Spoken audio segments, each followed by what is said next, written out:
Okay, so who remembers Big Lots? You know that store, the one where you could always find, like, anything? Oh yeah, from furniture to food, it was a treasure trove of random stuff, but sometimes you'd find some really good deals there too, right? Exactly. But get this, they're completely gone.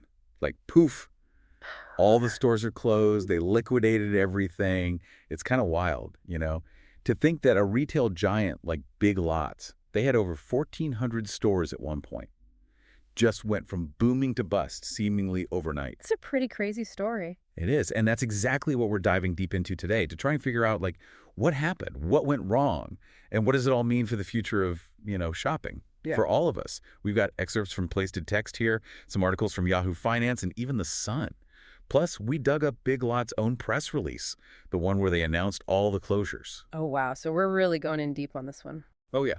Our mission is to, well, first understand what led to Big Lots' downfall. Like, what were the specific factors? And then kind of zoom out a bit and think about the wider implications for the retail industry as a whole. It's a fascinating case study because it really reflects the changes happening across the entire retail landscape. Okay, so let's rewind the clock a bit. Big Lots started way back in 1967 and quickly became, well, a favorite for bargain hunters all across America. They were all about variety and deep discounts, and for a long time that worked really well. But as we all know, things changed. Big Lots' success was built on a model that, well, it just became increasingly difficult to sustain in the long run.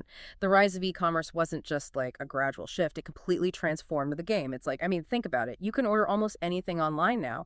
And a lot of times you'll even find it's cheaper than, what you'd see in an actual physical store. That's so true.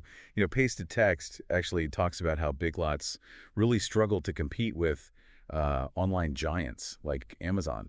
I mean, their online presence was pretty weak compared to Amazon's, and they just couldn't match the speed and convenience of online shopping and delivery. It's just like a whole different ballgame. Yeah, and it's not even just about price anymore, right? I mean, people want a certain kind of experience when they shop. The article in The Sun, they actually point out that while younger generations are just way more comfortable with online shopping, right? And they're not just looking for like rows and rows of discounted stuff. They're looking for something that feels a bit more curated, you know? Yeah, the whole experience really matters. And then on top of that, you throw in high inflation and like operational costs that are going through the roof. It's like, well, no wonder Big Lots started to struggle. Yeah, those economic factors were like a double whammy. They really hit the company hard. Their first quarter report for 2024, it was pretty alarming. A net loss of $205 million, a loss of almost $7 per share, and their net sales down by more than 10% compared to, the previous year. Whoa. I mean, that's a pretty clear signal that something is seriously wrong. Definitely. And that's what led to them, well, they filed for Chapter 11 bankruptcy protection in September 2024. It was a big move, but, sometimes companies need to do that. Right. Chapter 11. It's like hitting the reset button. Sure. Right. Trying to reorganize their debts and come back even stronger. Exactly. It gives them a chance to like restructure things and, hopefully stay afloat. And their first move, well, it was a pretty drastic one. They closed 545 stores, the ones that weren't performing very well. It's like they were like desperately trying to stop the bleeding. It makes sense. Well, I guess it wasn't enough in the end. Then we heard about Nexus Capital Management LP. They were trying to acquire Big Lots, right? Yeah.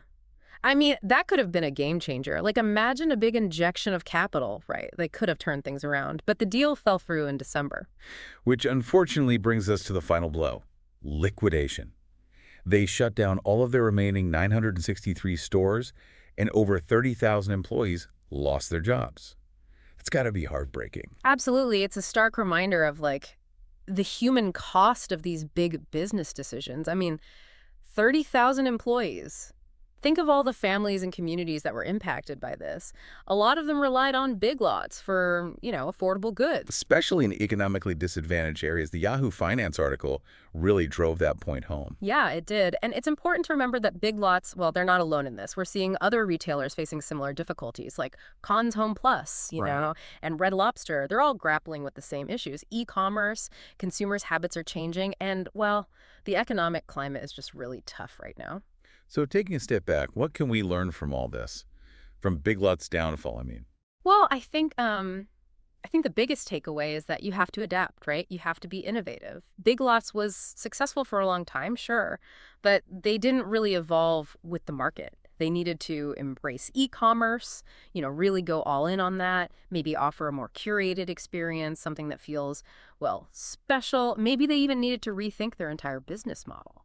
It's a tough lesson, but It's a powerful lesson for any business, really. You can't just keep doing the same thing and expect to succeed forever. You have to be willing to change, to adapt with the times. absolutely. The world is changing faster than ever before, and if you can't keep up, well, you risk being left behind. It makes you think, like what about the stores we all go to regularly? Are they embracing the online world? Are they offering something that's, unique, something you can't just find anywhere else? It's something to think about. I mean, Big Lots story, it might just be a glimpse into the future of retail. Yeah. And ultimately, the choices we make as consumers, well, they're going to shape that future. That's a really good point. We all have a part to play in this. We do. All right, that's all the time we have for today's deep dive, but like always, we want you to keep the conversation going. So think about those questions, take a look around at the retail world, and let us know what you find. Until next time. See ya. Today is your lucky day. Today is the day that our $3 website works for you, paying you directly to your PayPal daily. Imagine $3 ongoing continuous payments to your PayPal account. Imagine falling asleep and waking up to $300 in your PayPal account. How would this make you feel? How could this help you? What bills could you pay? What kind of fun could you have? What does that retirement look like now? All for a one-time payment of $3. This website is DFY done for you, fully built and completely hosted, and never stops collecting payments for you. You have spent $3 on coffee on a regular, but that coffee won't help you create multiple streams of income. Click the link below.